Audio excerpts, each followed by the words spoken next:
Bernardin Gavé vit le jour le 29 juin 1986. Natif de Lobomo, l'homme a fait ses études universitaires à la faculté de droit Marien-Gouabi. Études sanctionnées par une maîtrise en droit public, option études internationales et communautaires en 2010. Juste Bernardin Gavé fait son entrée dans le monde professionnel en mars 2011, aux côtés de Raymond Zéphirin Boulou, en tant qu'attaché juridique du cabinet du ministère de l'Intérieur et de la décentralisation. En 2012, il fit ses preuves à la Commission nationale d'organisation des élections CONEL, conseiller municipal de la ville de Doulizy de 2014 à 2017. Juste Bernardin Gavé est un homme connu du grand public. Il s'engagea en politique où il est hissé au rang de premier secrétaire de la force montante congolaise FMC en 2013. Puis en décembre 2019, il devint membre du bureau politique du Parti congolais du travail, PCT, lors du 5e congrès ordinaire du dit parti. En sa qualité de représentant des jeunes des partis politiques, il est porté à la tête du Conseil consultatif de la jeunesse par décret présidentiel numéro 2019-59 du 28 mars 2019.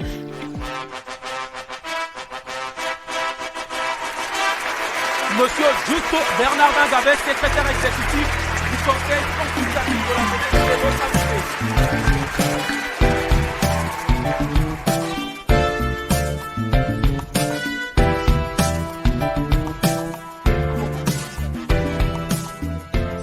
Monsieur le secrétaire exécutif, est-ce que vous pouvez nous parler du Conseil consultatif de la jeunesse et comment il fonctionne? Alors, pour ce qui est du Conseil consultatif de la jeunesse, il faut très rapidement repartir à sa genèse. Et sa genèse remonte à 2015 lors de la réforme institutionnelle de 2015 qui nous a menés vers ce qu'on appelle tout naturellement la Constitution du 25 octobre 2015. Et au cours de cette réforme, il y a eu la création des conseils consultatifs nationaux. Et on a au nombre de 6. Et parmi ces 6 conseils, il y a le Conseil consultatif de la jeunesse. Pour ce qui est du Conseil consultatif de la jeunesse, l'article 236 qui crée cette institution, qui crée cet organe de l'État, dispose en substance que le Conseil consultatif de la jeunesse est un organe qui est chargé d'émettre des avis au président de la République et de faire des suggestions au gouvernement sur l'ensemble des questions qui concernent le plein épanouissement de la jeunesse dans le cadre d'une gouvernance intergénérationnelle. Et cette disposition constitutionnelle est complétée à la fois par une loi, sa loi 15-2018, et des textes réglementaires, notamment les décrets fixant la composition du Conseil, les décrets portant nomination des membres de l'Assemblée générale et même du secrétariat exécutif permanent, notamment le secrétaire exécutif.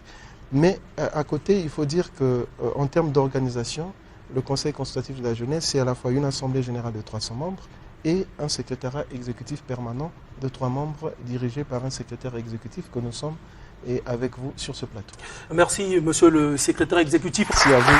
Installez-vous. Merci, monsieur Aoussa.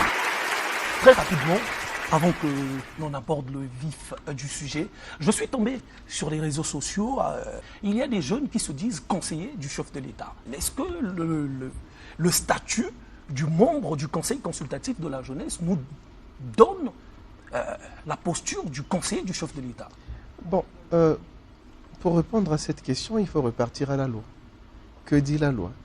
Alors, la loi qui organise le Conseil consultatif de la jeunesse, la loi 15-2018 que nous avons évoquée tout à l'heure, parle en termes de membres de l'Assemblée générale du Conseil consultatif de la jeunesse.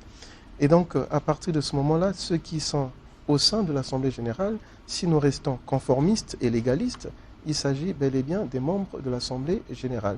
Bon, il peut aussi arriver, et nous le comprenons assez bien, le fait que le Conseil soit un Conseil de la République, parce que c'est un organe qui est là aux côtés du président de la République et du gouvernement pour émettre un certain nombre d'avis, pour faire un certain nombre de suggestions. Et donc, on peut aussi comprendre que dans notre esprit, qu'il y ait une forme de confusion entre le rôle de conseil que joue le Conseil consultatif de la jeunesse et la qualité de ses membres qui naturellement sont les membres de l'Assemblée générale du Conseil consultatif de la jeunesse. Monsieur le secrétaire exécutif, vous avez tenu plusieurs activités depuis votre arrivée à la tête du CCJ, notamment la rencontre avec la diaspora, la rencontre avec les chauffeurs de taxi-moto, plusieurs activités en tout cas. La question qui nous est posée par un internaute, parce qu'avant que nous vous recevons sur ce plateau, nous avons conçu une affiche que nous avons mise sur les réseaux sociaux pour permettre aux jeunes aussi de vous poser des questions par rapport au fonctionnement du CCJ. Est-ce à dire que vous êtes là le porte-parole de la jeunesse? Parce qu'on a vu récemment également avec les jeunes qui ont concouru pour la gendarmerie, la deuxième vague qui n'a jamais été intégrée. Quand ils sont passés chez vous, on a envie de dire qu'ils se sont retrouvés et qu'ils ont eu gain de cause. Est-ce que vous êtes devenu le porte-parole de la jeunesse?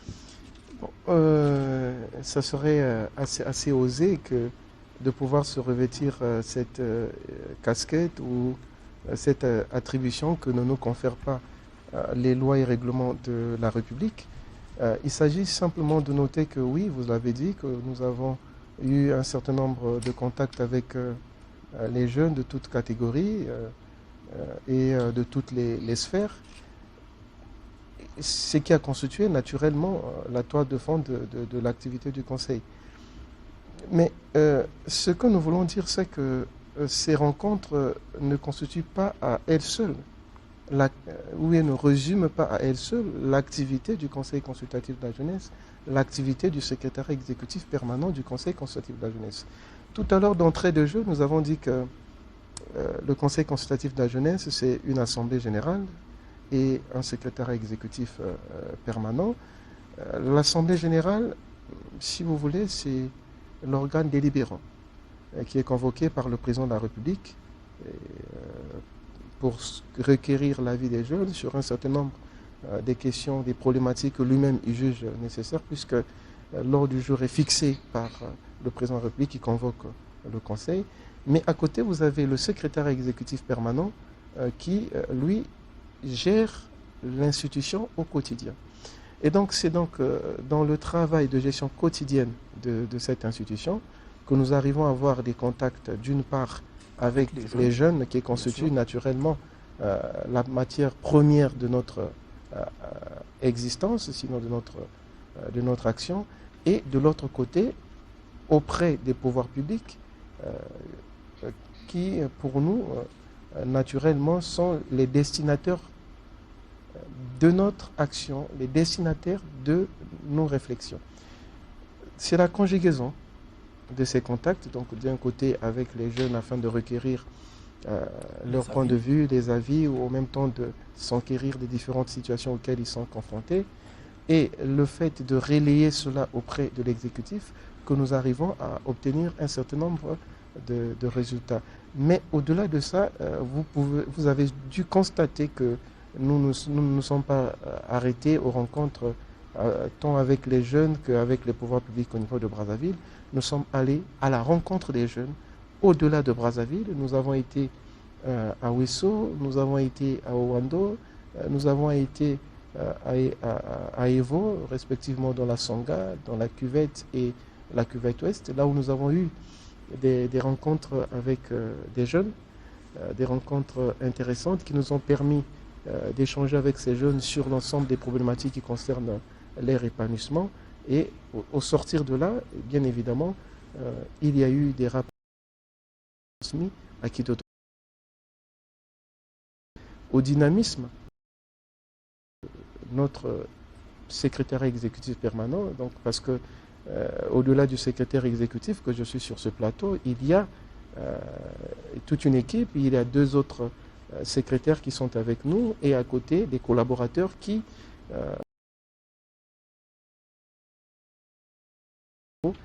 des jeunes Congolais. Qu'en est-il du Conseil national de la jeunesse?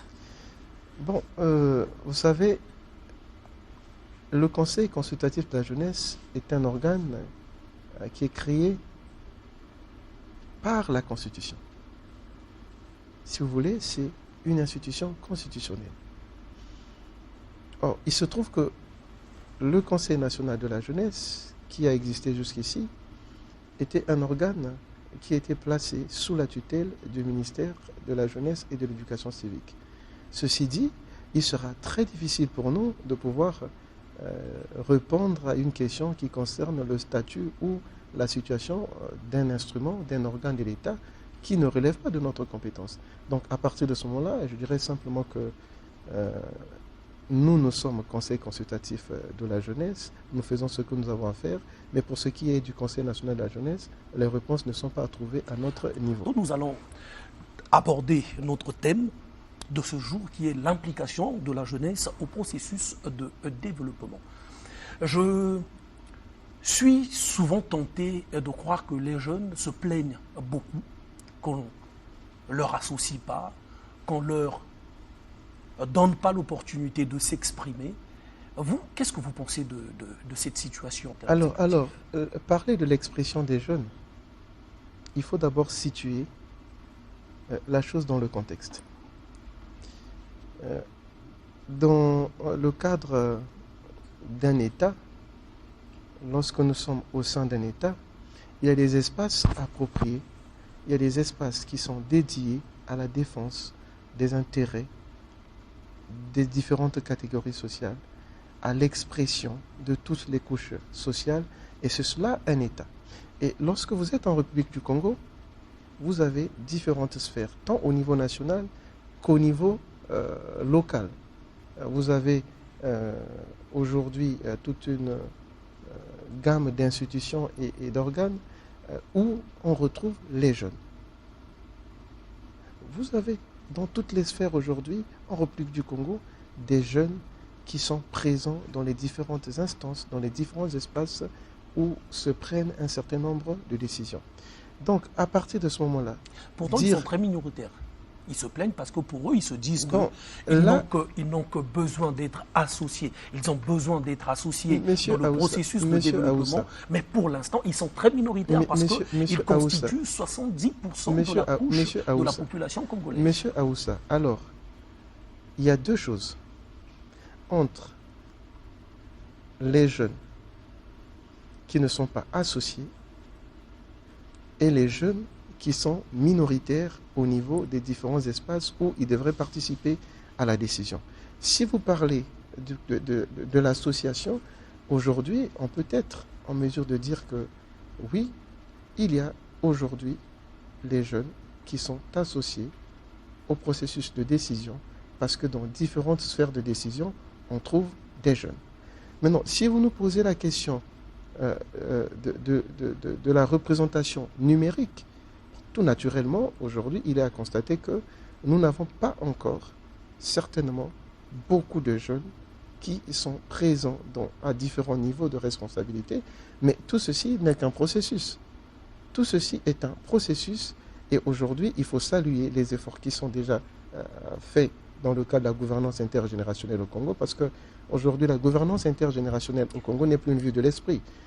Comme nous l'avions dit en amont, il y a des jeunes présents dans toutes les sphères de décision, à tous les niveaux de responsabilité. Aujourd'hui, on peut trouver des jeunes. Donc, c'est déjà là un processus qui a été amorcé, qu'il faille soutenir, qu'il faille encourager pour qu'il y ait de plus en plus de jeunes qui soient présents dans ces sphères et que leur voix se fasse entendre de la plus belle de manière. Sur les réseaux sociaux, Monsieur Juste Bernardin Gavé, lorsque j'ai posté l'affiche où j'ai fait la communication pour que les jeunes posent des questions, quand je disais que c'était vous que je recevais sur ce plateau, beaucoup de gens ont été excités, mais les jeunes m'ont dit qu'ils sont impatients de vous recevoir sur ce plateau, parce que c'est leur plateau. Ils m'ont envoyé des questions inbox, je m'en vais lire une question. C'est la question de M. Gevel Mbongo, je vais la lire. Il dit, je cite, « Les jeunes, c'est aussi ceux des quartiers populaires. Ceux-là qui sont à la recherche de l'emploi, qui parfois, par manque de soutien, finissent dans les gangs avec le phénomène bébé noir. Le CCJ, qui est chargé de recueillir des avis et les transmettre au chef de l'État, a déjà-t-il travaillé sur ce dossier? » Bien. Vous savez, le dossier des bébés noirs est un dossier, comme nous avons tendance à le dire, qui touche à beaucoup de domaines, à beaucoup de sphères d'action de notre société. Si vous voulez parler de cette question, il ne faudra pas la regarder sous le prisme d'une seule institution ou sous le prisme de la seule responsabilité de la société, pour ne pas dire des parents. C'est un phénomène qui devrait à la fois impliquer les pouvoirs publics, la famille, mais aussi la société dans toute sa diversité.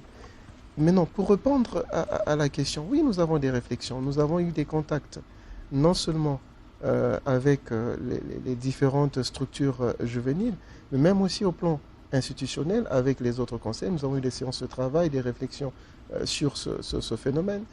Et en même temps aussi, en interne, nous avons eu à mener des réflexions sur la question. Mais comme nous l'avons dit, c'est une question en réalité qui est transversale, où il faudra une véritable réflexion globale pour qu'on arrive à trouver, n'est-ce pas, des solutions adéquates et durables à ce phénomène. Je viens de recevoir à l'instant un message de présence DS Ferré qui la formule de la manière suivante sa question. Quels sont, selon vous, les objectifs de développement auxquels la jeunesse congolaise est censée parvenir? J'essaie de comprendre quand elle dit parvenir, quels sont les objectifs pour essayer de sortir la jeunesse congolaise de ce phénomène et de ces situations dont elle fait face. Alors, vous savez, M. Aoussa, chaque fois qu'on parle de développement, il faut d'abord avoir à l'esprit que le développement, il est d'abord mental, avant d'être matériel. Tout développement commence par un changement de mentalité, par un changement de paradigme. Et c'est vers ça que devrait aller la jeunesse congolaise. Vous voyez, et jusqu'à une époque relativement récente, et même jusqu'à aujourd'hui d'ailleurs, lorsque vous discutez avec certains jeunes, leurs horizons se limitent à faire des études et se retrouver employés au sein de la fonction publique. Vous vous retrouvez parfois avec des jeunes ingénieurs formés soit ici, soit à l'extérieur. Quand vous échangez avec eux sur les perspectives qu'ils ont en matière d'emploi, tout de suite ils vous disent, sans réfléchir, la fonction publique. Et très peu sont ces jeunes qui ont la mentalité tournée vers le secteur privé. Très peu sont ces jeunes qui peuvent se dire qu'avec ce que nous avons comme background, nous pouvons être des créateurs d'emplois. Et donc, à partir de ce moment-là, il sera très difficile pour notre pays de décoller tant que nous n'aurons pas naturellement révolutionné nos mentalités pour se dire que le développement, c'est l'affaire de tous, c'est l'implication de tous, et qu'à chaque niveau, nous devons nous dire que nous sommes nous-mêmes acteurs de développement. Et la jeunesse congolaise, de mon point de vue, devrait apprendre à se considérer comme un principal acteur de développement et se mettre résolument au travail en saisissant toutes les opportunités qui s'offrent à elle. Tenez, regardez juste dans le secteur informel. Il suffit que ça soit un vendredi. D'ailleurs, nous ne sommes pas contre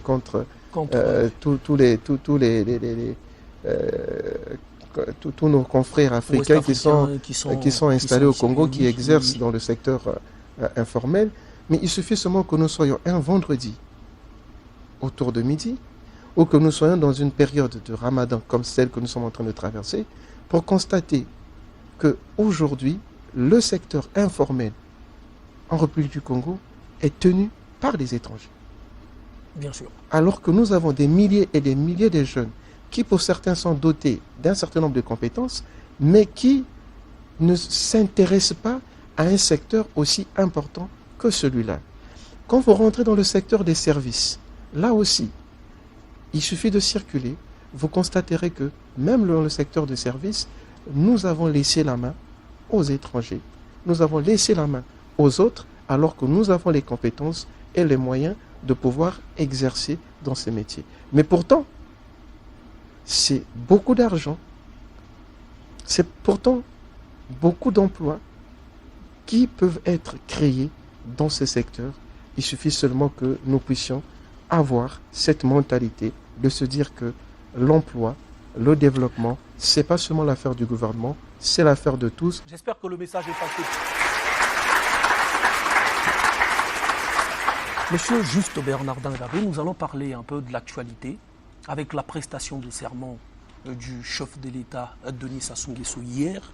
L'élection présidentielle est désormais derrière nous. Denis Sassou Nguesso est investi président de la République. Vous le savez, ce n'est pas un secret de polichinelle. Lors des élections, il y a eu des jeunes qui sont partis voter aux côtés des autres forces vives de la nation. Il y a eu aussi, à côté d'eux, des jeunes qui se disaient non, je vais voter pourquoi? À quoi ça sert à partir voter? Puisque la situation ne change pas, rien ne change. Quelles sont les conséquences ou les enseignements à tirer, monsieur Juste Bernardin Gavé? Alors, vous savez, dans toutes les démocraties du monde,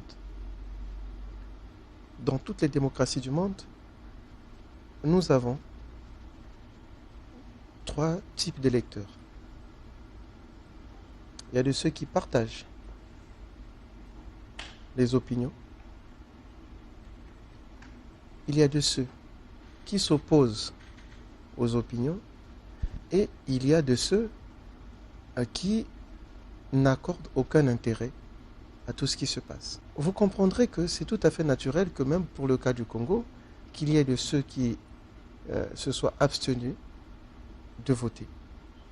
Il y va de leur liberté, parce que le droit de vote, oui, c'est un devoir civique, mais nous savons que ce n'est pas obligatoire, c'est quelque chose qui se fait de façon volontaire.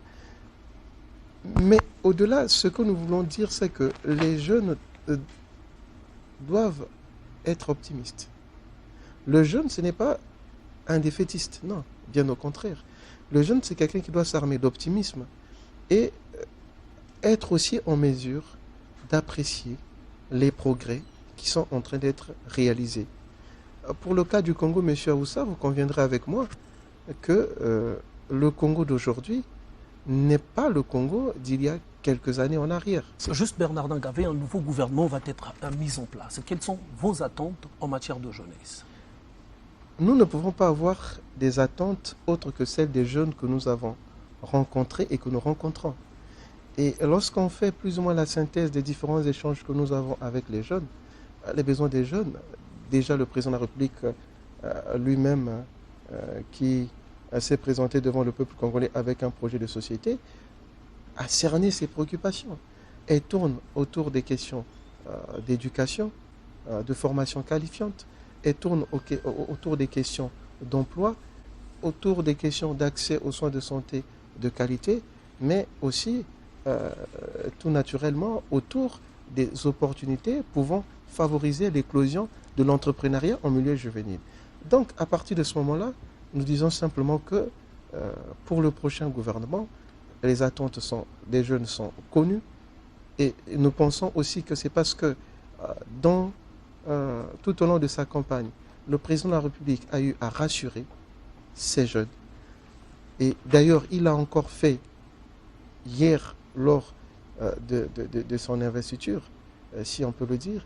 Et donc, nous pensons qu'il y a là déjà au niveau du président de la République lui-même une prise de conscience de toutes ces réalités, une maîtrise de ses attentes et nous pensons que ces attentes qui sont connues du président de la République seront les attentes du prochain gouvernement qui sera mis en place. Juste sur ce plateau, nous avons un principe. Il faut jouer franc jeu. Cette caméra, c'est la vôtre. Les téléspectateurs de la parole aux jeunes vous suivent. Ils attendent impatiemment cette question. Sentez-vous à l'aise? Sentez-vous à l'aise? Je vous sens déjà vouloir sortir de votre chaise. Sentez-vous à l'aise? Non, pas du tout. On est à l'aise. Sentez-vous très à l'aise? Nous sommes très à l'aise, monsieur Aoussa, rassurez-vous. Monsieur, juste, je disais donc que sur ce plateau, nous, on a un principe. On joue franc jeu. D'accord. Êtes-vous prêt à dire la vérité? Posez votre question, monsieur Aoussa. Entre Juste Bernardin Gavé, premier secrétaire de la force montante congolaise, et M. Juste Bernardin Gavé, secrétaire exécutif du Conseil consultatif de la jeunesse. Quel est le profil que vous préférez le plus? En d'autres termes, est-ce que vous regrettez de ne pas avoir été reconduit premier secrétaire de la force montante congolaise? Cette caméra. Alors, naturellement, pas du tout, parce que, pour ceux qui le savent, bien avant nos congrès, nous avions manifesté la volonté de pouvoir passer le témoin à une génération plus jeune que nous, parce que c'est vrai que d'apparence, on peut paraître encore très jeune que ça, mais dans le fond, nous ne le sommes plus. Et donc, déjà conscient de ce que nous étions en train d'avancer vers l'âge de la sortie conformément aux textes qui sont les nôtres, nous avions manifesté la volonté de pouvoir nous retirer et de passer le témoin à une génération plus jeune que la nôtre. Et au-delà de tout, il faut dire que la force montante congolaise, c'était une mission que j'avais, et chaque mission a un début et une fin.